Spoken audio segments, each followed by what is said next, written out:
I wake up this morning, I smile. I have 24 brand new hours to make the best possible use of life I want. A very refreshing morning to each one of you. Today again, I'm here to continue with part 3 of the first chapter, the Cold War era, from the book The World Politics. So before we begin with the slide work, I would just have a recap of what we did till now. We discussed what the Cold War was and how the world got divided between two superpowers, between two super blocs led by USA, that is the American bloc, and USSR, that is the Soviet bloc. We also discussed that how India became one of the frontier members of the non-aligned policy. That is, it did not join any of the blocs and also encouraged those countries which were still existing under the colonial rule. We also discussed that how the LDCs, the less developed countries, benefited from joining any of the superpowers and how they became powerful grounds for these superpowers to tent their around whole armies and how to make use of weapons and how to use their resources for their fulfillment. So today we'll go with the slide work. We have approached almost to the end of the you can say chapter, and after discussing this topic, I'll be going back again to the Cuban Missile Crisis, which is one of the significant parts of this chapter. So let us move to our first slide. It says non-alignment as a strategy evolved in the Cold War. Non-alignment contains some of the core values and enduring ideas. Students, I hope you remember that non-alignment did not mean being neutral and being away from the world politics. It simply meant that the countries which did not join any of the super camps and remained away from their politics. Like India, there were many countries which did not join the Soviet bloc or the American bloc. Still, they gave their full participation in the politics of the world. Such a non-alignment was enriched with some core values. Let us see what they were. Non-alignment contains some core values and enduring ideas. It was based on the recognition that decolonized states shared a historical affiliation and become a very powerful force if they come together. It meant that the poor and often very small countries of the world, whom we generally we tag them as LDCs, they have a very low per capita income, they have almost no scientific technology, and apart from that, their finances are so low in order to build themselves with power, weapons and nuclear energy.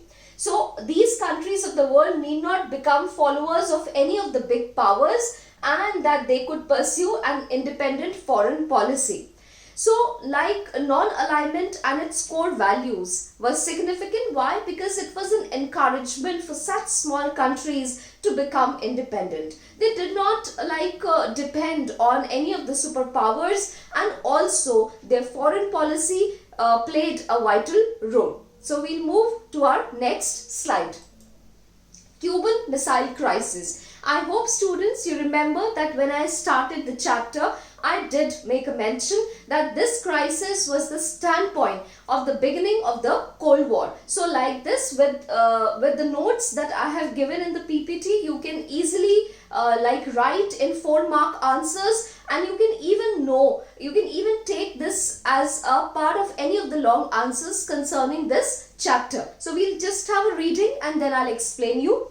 It says Cuban Missile Crisis is a term that denotes confrontation between the two superpowers, that is USA and USSR. The tensions that started growing between the two countries, USA and USSR. So for example, if you are asked for a 2-marker, what do you understand by the Cuban Missile Crisis? I think this line is enough to write. And then if you want to explain it further, you can write The Soviet Union, led by Nikita Khrushchev, installed nuclear missiles in Cuba in the hope of converting Cuba into a Russian base. The main aim was to plan a devastating attack on USA if they start a war. So it was initiated in order to make it a Russian base, and they were all prepared to hit back USA if they wage a war in front of them. This installation of nuclear missiles threatened a number of cities of American mainland. It was because they were set on the target of those missiles. As a result, the US President John F. Kennedy, the then President of US, and his advisors ordered the American warships to intercept any Soviet ships heading to Cuba so as to avoid a full-scale nuclear war. So this was the exact scenario. So like, if you have been asked for a 4 marker, you can write the entire matter that is given here, and I hope you must have understood that what do we actually mean by a Cuban Missile Crisis. It was this crisis which was a standpoint for the beginning of the growing of tensions and rivalries between USA and USSR. So children, in this chapter we have studied the Cuban Missile Crisis, we have studied what we mean by Cold War. We also studied in the previous video that now the world was divided into the 2 super camps, and that is why the world got to known as a bipolar world. Why? Because it was divided between the 2 super powers, USA and USSR. We did study in this chapter that what were LDCs and how the LDCs were benefited by the superpowers by joining either Soviet Union or America. We also studied that what were the merits and the demerits of all this situation going on, what were the merits and demerits of non-alignment movement, and also how non-alignment movement helped India and also its following members, you can say, the other countries,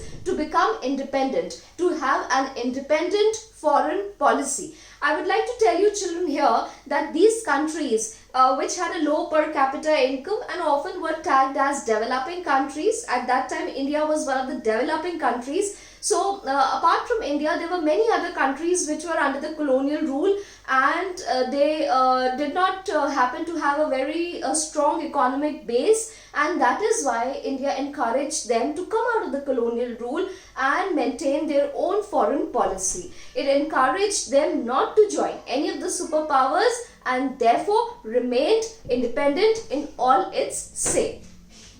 So with this, we'll move on to our next slide and we'll see some of the caricatures of this chapter. I'll show you a picture and I'll explain you the picture with its question and answers. So moving on to our next slide. At this step of USA, Russian President ordered warships to head towards Cuba. This series of tension and confrontation between United States and Soviet Union is known as the Cuban Missile Crisis. The two world leaders who played a crucial role in the Cuban Missile Crisis, even this can come as a 2 marker, were Nikita Khrushchev and John F. Kennedy, the then President of America, and this crisis could be avoided with the help of UN, that is United Nations. So let us go to the caricatures now.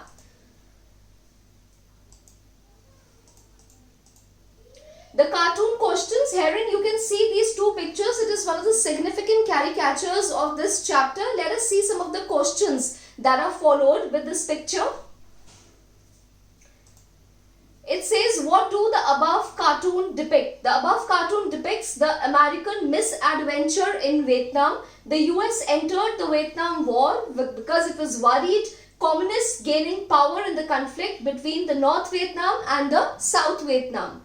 Then the second question, what was the result of US intervention in Vietnam? The result was that it led to great loss of lives.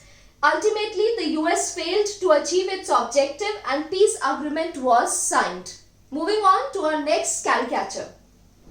Herein you can see it. Actually, both these pictures that are taken from the first chapter, the Cold War era, are drawn with a view of you can say thoughts from India. Both these caricatures show the Indian views towards what was happening in the entire world. So in the second caricature, you can easily see that it is depicting the Indian view on the Cold War, and it was drawn when the US entered into a secret understanding with China, keeping USSR in the dark. So like this, you can get some pictures for 5 marks. There can be a couple of questions along with the pictures wherein you need to answer them. So if you want, you can directly see these pictures, and you can even study the maps which are given in the like chapter. So with this, I end up this chapter, and I hope that you must have been able to understand it clearly. Why? Because the key points of these chapters are very easy to remember. Define Cold War. What do you understand by Cold War? And what was the Cuban Missile Crisis? Another significant topic. Then what do you understand by the non-alignment policy? Then what do you understand by the new international economic order?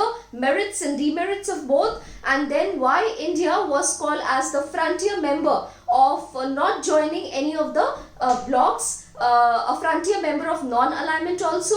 Then we did study that what were LDCs and how they were held by the superpowers and vice versa. With this, I end up this video. Thank you for watching. Stay tuned, stay healthy.